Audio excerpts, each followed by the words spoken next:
Halo semuanya, saya Andika Canggi Pratama dan kali ini saya akan sedikit membahas tentang reformasi di bidang ekonomi pada masa pemerintahannya B.J. Habibie.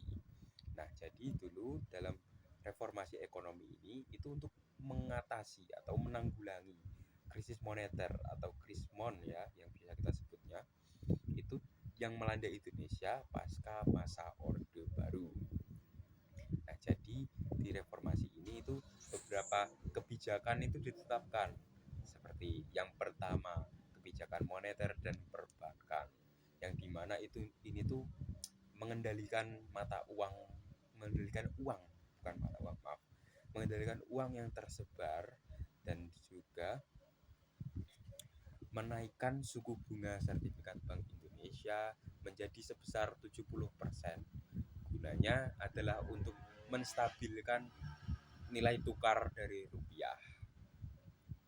Lalu juga menetapkan independensi Bank Indonesia agar pemerintah tidak ikut campur tangan dan juga restrukturisasi dari dari perbankan melalui BPPN yaitu Badan Penyihatan Perbankan Nasional dengan cara menutup 38 bank yang bermasalah, pengambil alihan 7 dan merekapitalisasi 9 bank lainnya. Ini tuh tujuannya supaya dapat mengembalikan kepercayaan kepada masyarakat dan para investor. Lalu kebijakan yang kedua itu fiskal dan sosial. Kebijakan fiskal dan sosial diwujudkan dengan yang pertama yaitu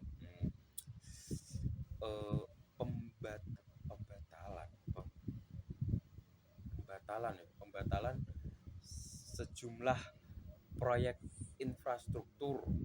Nah, ini tuh biar bisa menghemat anggaran gitu loh. Bisa memotong anggaran. Juga dengan pembiayaan jaring pengaman sosial yang mana ini tuh berfokus di bidang kesehatan dan pendidikan. Salah satu contoh tindakan mereka yaitu pemberian beasiswa kepada jutaan anak. Lalu kebijakan yang ketiga itu korporasi dan pasar, yaitu dengan restrukturisasi utang swasta lewat skema Indonesian Debt Restructuring Agency atau INDRA, atau INDRA, ya itulah. Lalu juga penghapusan monopoli yang dengan disahkannya Undang-Undang Nomor 5 Tahun 1999 yang berisi tentang larangan praktek monopoli dan persaingan usaha tidak sehat. Nah, ini tuh akhirnya itu menghentikan monopoli dari Bulog dan Pertamina. Lalu juga mendorong distribusi daripada bahan pangan yang melibatkan pedagang kecil, menengah, dan juga koperasi yang bertujuan supaya harga bahan pangan itu tetap terjangkau dan pasokannya itu tetap stabil. Kebijakan yang keempat yaitu kebijakan hubungan internasional. Jadi Indonesia itu punya hubungan internasional dengan IMF dan komunitas-komunitas lainnya.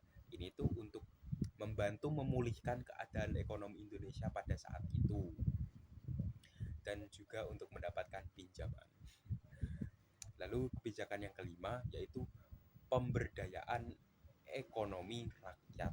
Jadi usaha kecil dan menengah dari masyarakat itu ditingkatkan dan koperasi juga ditingkatkan juga, itu dengan memberikan dana bantuan yang nantinya disalurkan ke petani dan juga koperasi-koperasi, kelompok-kelompok koperasi. Nah, dari 5 kebijakan itu tadi, hasilnya apa?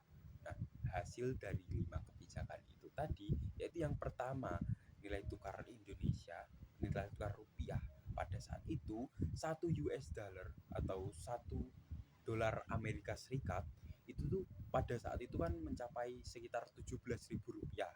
Nah, karena adanya kebijakan-kebijakan itu tadi, itu jadi hanya sekitar 10 ribuan rupiah.